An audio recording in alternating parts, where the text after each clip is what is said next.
बात उस वक्त की है जब हमारी सगाई हुई थी। मेरा नाम रोहन है। मेरे मम्मी पापा ने एक अच्छी खूबसूरत लड़की देखी मेरे लिए। फिर वो लड़की मुझे भी पसंद आई। बहुत सुंदर थी।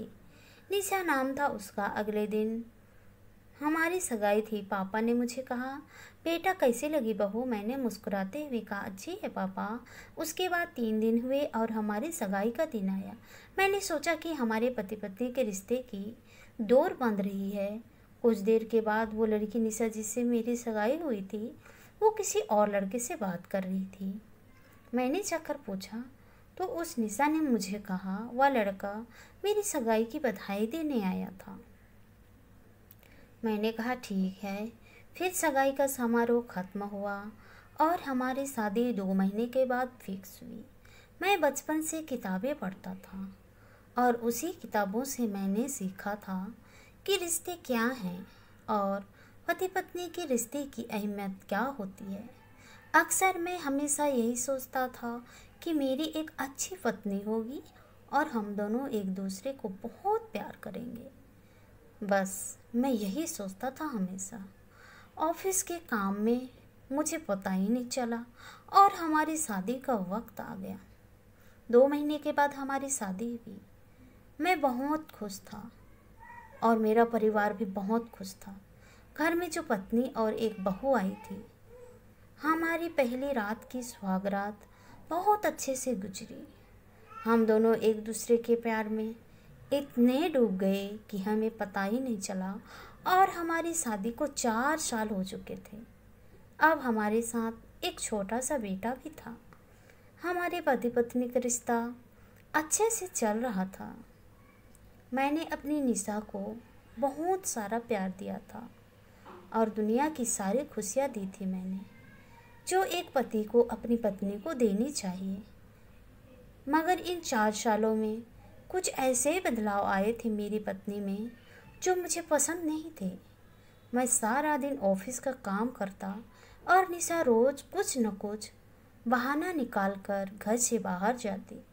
मैंने उसे कई बार पूछा कि निशा तुम रोज कहाँ जाती हो और तुम्हें आने में इतना समय क्यों लग जाता है? तो निशा मुझसे झगड़ती और कहती कि रोहन, तुम मुझ पर शक कर रहे हो।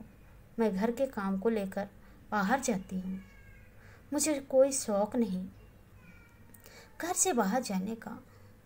निशा गुस्सा होती। फिर मुझे बहसबाजी करना पसंद नहीं था। निशा के प्यार में कुछ बदलाव आए थे।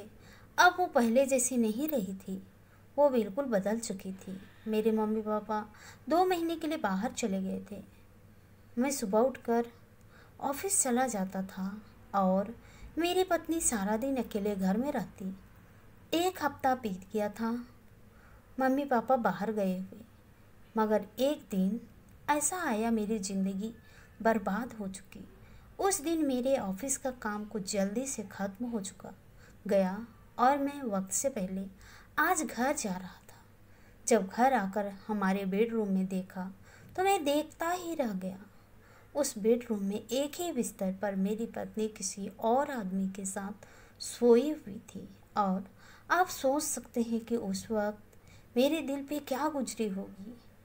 फिर मैंने गुस्सा होकर दोनों को पकड़ा और उस आदमी को मारा। वो और कोई नहीं था बल्कि जो पहली बार हमारी सगाई में जो लड़का मेरी पत्नी से बात कर रहा था, वही लड़का था। वो बचकर भाग गया। फिर मैं अपनी पत्नी पर टूट पड़ा और निशा को पकड़कर 2-4 थप्पड़ मारे और मैंने कहा, निशा तुम्हारा ऐसा चेहरा मैंने कभी नहीं देखा। क्या मेरा प्यार कम था और तुम ऐसी कब से हो गई? मैंने तुमको इतना प्यार दिया और तूने मुझे ही धोखा दिया। शर्म नहीं आई तुम्हें? फिर जो उसने कहा वो सुनकर मेरे पैरों तले से ज़मीन खिसक गई। फिर मुझे उसने कहा कि रोहन, तुम मुझे क्या समझते हो? क्या मैं तुमसे प्यार करती हूँ? नहीं, उस आदमी से मैं हमारी शादी से पहले से प्यार करती हूँ।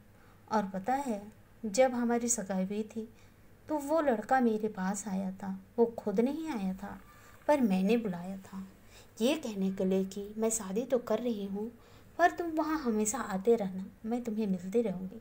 और तुम्हें पता ही नहीं चला और हम दोनों हमेशा मिलते रहे। निशा बोलती रही और मैं सुनता ही रहा। मेरी आंखों से आंसू निकल रहे थे। मेरी जिंदगी के सारे सपने टूट चुके थे। फिर मैंने कहा, निशा, तुम किसी और से प्यार करती थी तो तुमने मेरे साथ शादी क्यों की? मेरी ज़िंदगी बिगाड़ने के लिए? और बच्चा होने के बाद भी तुमने किसी और से अफेयर किया। मैं तुम्हें कभी माफ़ नहीं करूँगा।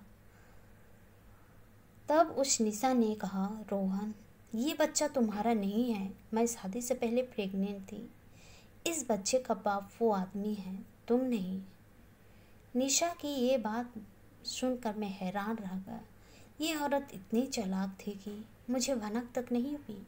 मैं उसे अपनी ज़िंदगी से निकाल दिया और उसे पुलिस के हवाले कर दी।